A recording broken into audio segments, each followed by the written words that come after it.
Anyway, yeah, I just didn't know what to do. I just, I mailed, Bob Pullen had a guy call you named Alex. Alex is innocent. He's, I think he runs with the Indians. I just took a phone call from him, and he talked about how his lawyer sold him out and the government entrapped him, and the Ninth Circuit Court of Appeals rejected his appeal. So we're getting his story out as well. The judge. Yeah. Yeah, just so you'll know, Bob Pullen sent him your way. I actually didn't send anybody your way, not lately, because I've been so sick. Okay. But I've just been trying to focus on getting the stuff typed that you might need.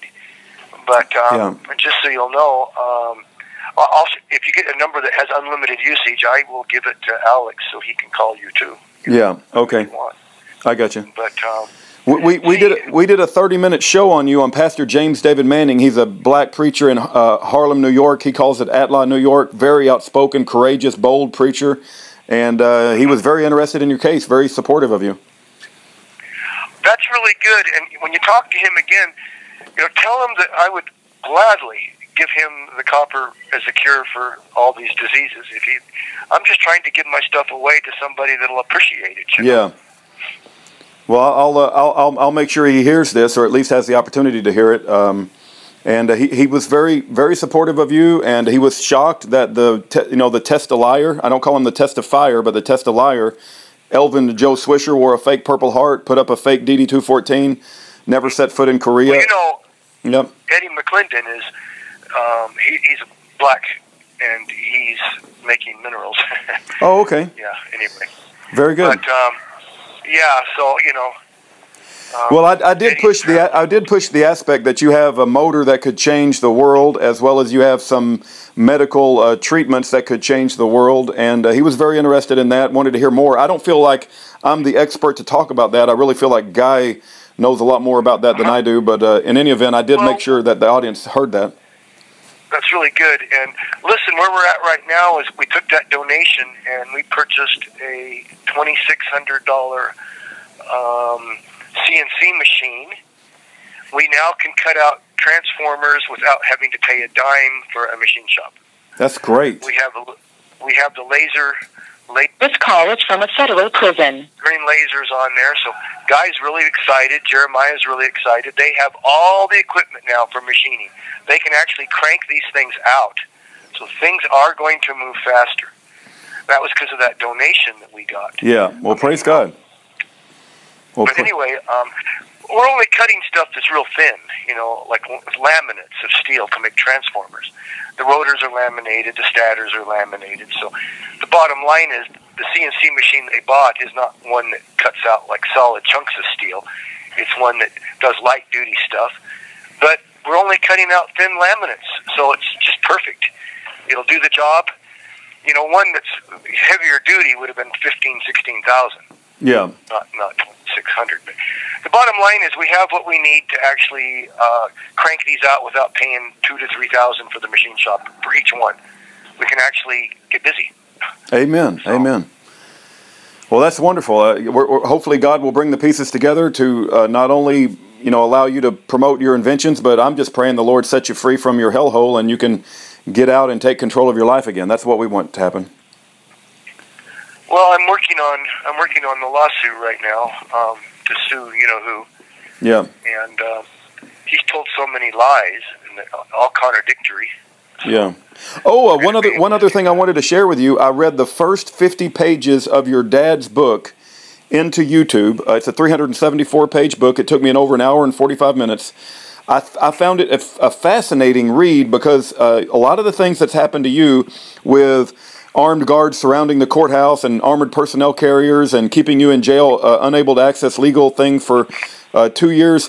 They have the same game plan, David. Don't feel like you've been singled out for all the mistreatment that they've done, because the same thing they've done to you, they've done it to others as well. And they lack imagination. They just do the same game plan over and over again.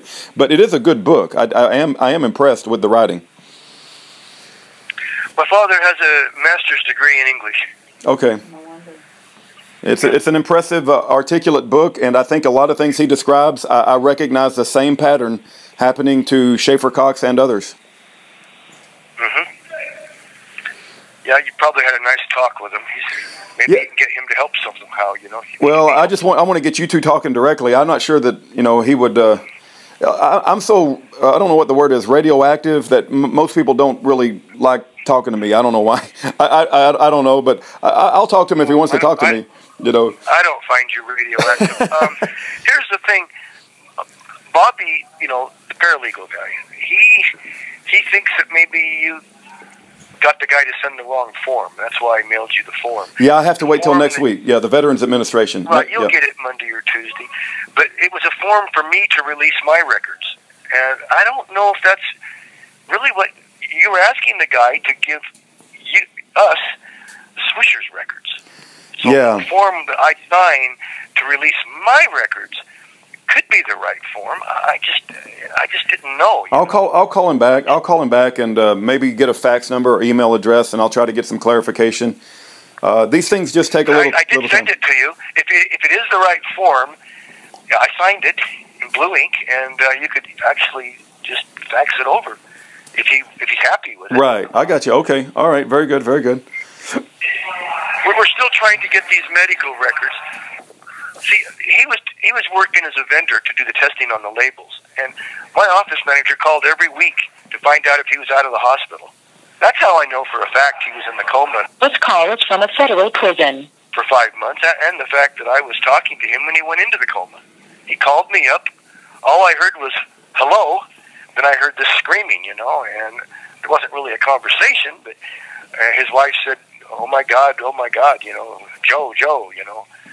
But kind of weird situation. But can you imagine these Aneva people had a guy named Joe Swisher read my lecture tape and stole my lecture. Same name. I don't know if I heard that from you or read it in the book, but that is absolutely shocking that he had the same name as Elvin Swisher that testified against you. So. Yeah.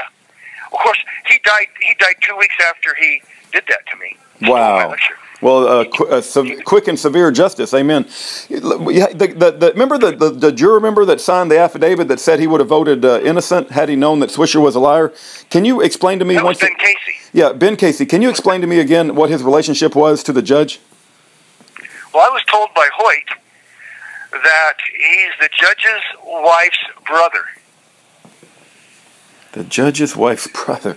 My gosh. That would make him his brother-in-law. Yeah, that would be Lodge's. And remember, Lodge also moved Swisher's case back from Montana to Boise so he could give him a 1-year sentence instead of 20 years and then let him out of prison on the 3rd month. I don't even think he spent a month, actually. Wow. I don't know. Yeah. But Lodge really is corrupt.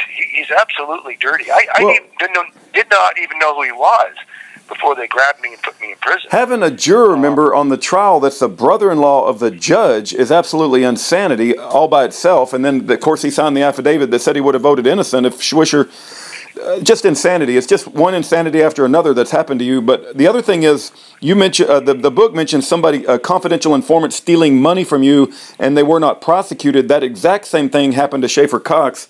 Can you tell us a little bit about that? Was it Mary or some sort of cleaning lady? Yeah, actually, she broke into my house and stole the cash that was in my cash box. And she was a confidential informant for the government, right? She was working as a confidential informant for the government. Yeah. Right. Yeah, her name was Mariana Raff, and basically she was arrested for breaking into the post office and stealing postal money orders and mail, and she was doing identity fraud. And the second time they arrested her, she had cocaine in her orifices, and the third time she was arrested, she had stolen a Lincoln Navigator. She rented it from Avis, and she was on her way into Mexico with a stolen Lincoln Navigator. And the feds kept bailing her out of jail and propping her up in the witness protection program. Yeah, she's a very good government employee, a good government informant, and I think they give them like the okay to steal from the target. You being the target, and I've seen other confidential informants who were Hell's Angel prospects. They ran drugs for Hell's Angels, but yet they're also working for the FBI, and they went in and stole $30,000 worth of gold coins from the target, the political prisoner who was out doing good things. And they did not prosecute the confidential informant. It seems like they're given free rein to steal from you guys, and they're never prosecuted. It's absolutely insanity. Well, Well, the woman that came out at halftime, her name was Claudia Haynes. If you remember, she came out and she said, "I have a question. Are we here to analyze Mr. Hinkson's insanity level since Mr. Swisher is a psychiatrist?" Wow. Yeah. And that should have ended the whole trial. Yeah. The lawyer jumped up and asked for a mistrial, and Tolman denied it. Yeah. But Tolman, his story now is, "I'm gaming the system. I'm just trying to go home. Yeah. I'm not gaming any system." Wesley Hoyt had me sign the blank pages, and then he filed the 2255 for me since I was an ADX, you see. That was the reason. "I'll sign these blank pages. You can trust me." And he filed everything wrong just so I would be time barred.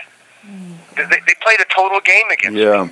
If that makes any sense. So you're saying it's not just that Wesley Hoyt is incompetent, but that he actually is compromised and did it for greedy, filthy lucre to take advantage of you, and he didn't really give a crap about. He got $2,500 a week for 12 years. That's $1.5 million. Yeah. Over $1 million in cash, weekly checks. Yeah. Nothing but answer the phone and sycophant. You know what that is, right? Yeah. Sycophant. Yeah. Yeah. You know, every time I hear the word lawyer, it's always followed by a bunch of bad stories about how they betray and take advantage of people. Every time, not without exception. Yep. Yep. Well, anyway, you got my permission to offer that minister the copper. Okay, I'll make sure he hears it. We're praying for you, David. There. And stay healthy, brother. We need you on the outside. And call Guy. I will. Call Guy and see. Call Guy and see what? I cut him right off in mid-sentence. All right. Absolutely crazy what's going on in our world today. What a pattern.